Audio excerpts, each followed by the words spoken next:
Hi everyone, it's Professor King. Today we're going to be talking about chapters 2 and 3 in Lunsford's Everything is an Argument, which cover ethos and pathos, appeals to ethos and pathos. I'll put it on a share screen in just a moment so that we can look at these various notes. They're much shorter than the notes from yesterday, and they're pretty self-explanatory, but again, feel free to pause as you take notes, and if you have any questions, just message me and ask me. Let me take it to share screen, and I will go there, go here. All right, so chapters 2 and 3 in Lunsford talk about ethos and pathos. So pathos, the appeal to pathos is the appeal to emotion, right? It's most prevalent in politics and political propaganda.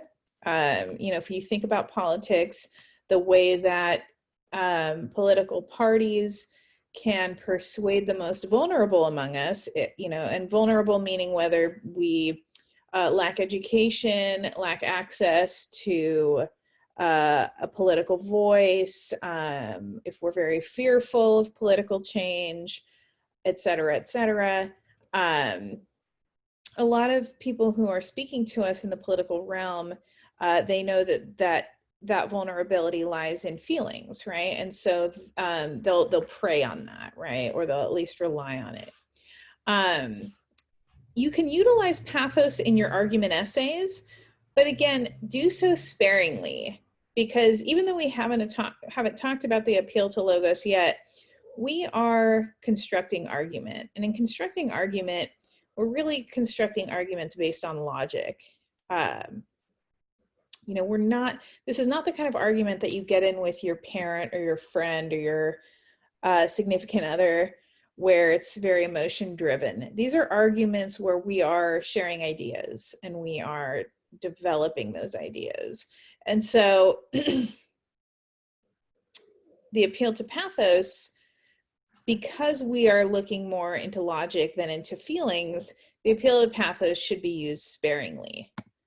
So why do we use it? If we're mostly focusing on logos in an argument, on logic, on research, on knowledge, why would we use pathos in an essay? Well, we want to build bridges with our audience, because we want to make sure that our audience, at least if they don't agree with us, that they understand where we're coming from.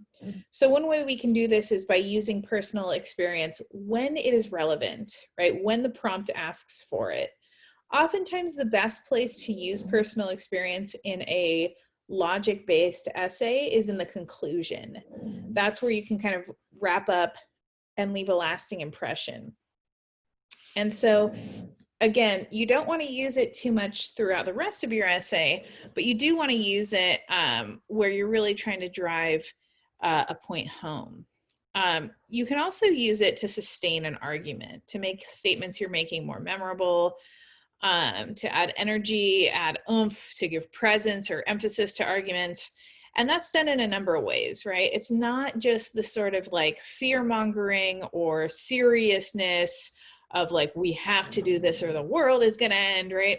You can also utilize humor, cleverness, wit.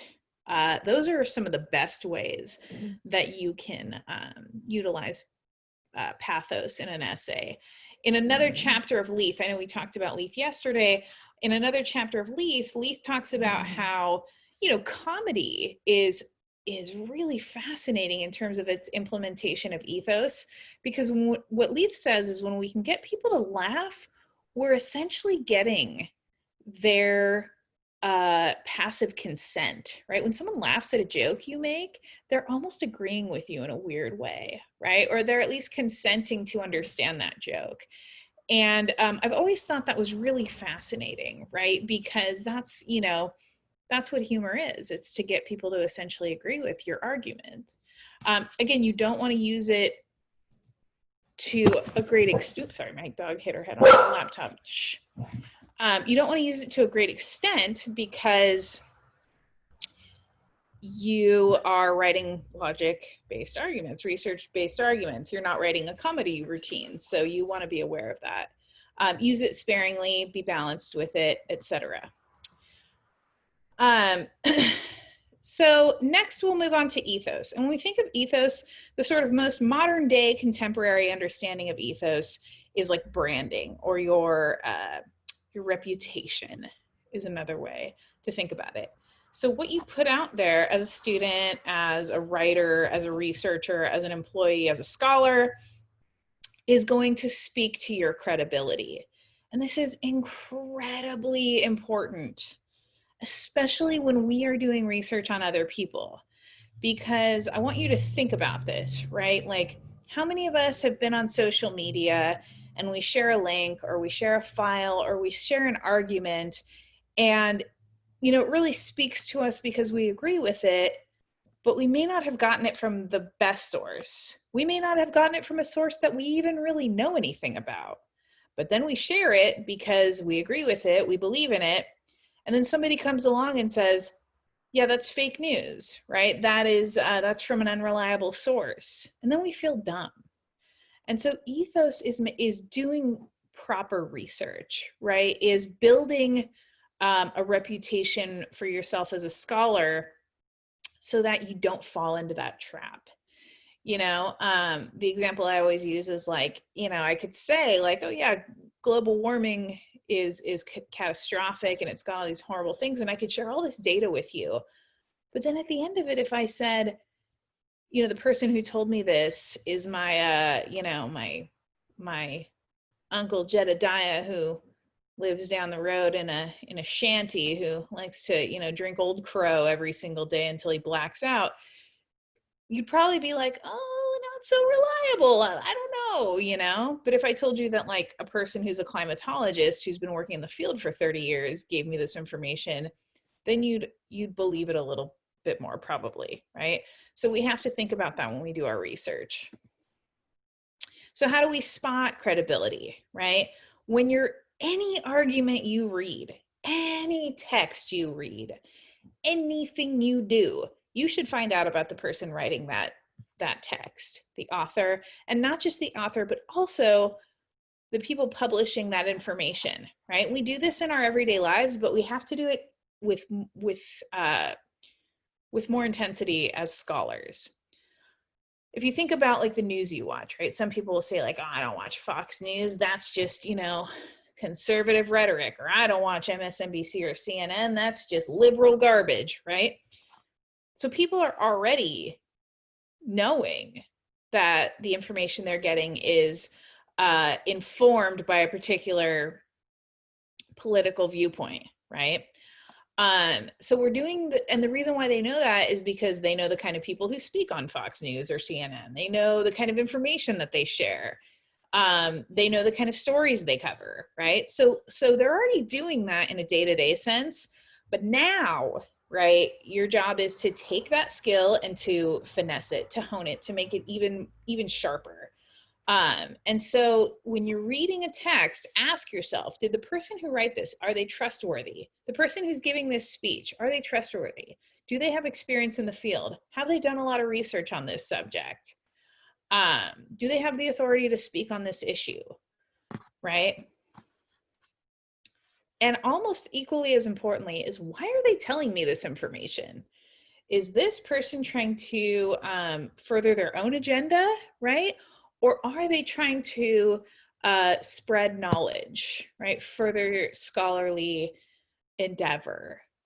And, if the answer is that the person's motivation is more self-serving than to serve the public good, that's a red flag, right? So it's incredibly important that when you read anything at all, you ask yourself, who wrote this? Who put this out? And we don't have the skills that we should to do that, but we have to hone those skills. So my challenge to you is, when you read it, you should definitely do a quick search, do some cursory research on who the person is, on the kinds of background ethics they have, right? And then you can know who you're listening to. Because just like I said in a previous video, right, you don't know if I just walked off the street and decided to start teaching an English 103 class for the fun of it. It's not until you research my background and you find out like, oh yeah, I've taught for 12 years. I've taught at every level from second grade to seniors at a 4-year university. I have multiple degrees. I've taught in multiple languages, all these sorts of things. And you can find all that out if you so desire. Then you know that I'm trustworthy, right? But you have to find that out on your own. You have to make sure that the people giving you the information that you're getting are reliable, because a lot of times, a lot of the information we get, particularly the stuff we get off Google, is not reliable. And it's not reliable for a scholarly conversation, particularly. So we have to keep that in mind. When you're trying to establish your own credibility, right? Make sure you know what you're talking about and take a stand. In other words, do enough research to where you can, one, have an argument about a topic, and two, back it up. You don't have to be the end-all be-all scholar on the subject matter, but know enough to where you could argue with someone whose intelligence you admire on the subject. Make sure that you are putting yourself into that conversation. Connect your beliefs to core principles. So in other words, there's nothing I hate reading more than an essay by a student who's pandering to me, who thinks, oh, Professor King is into, X, Y, and Z. So, let's say, like, for example, I hate the Utah Jazz.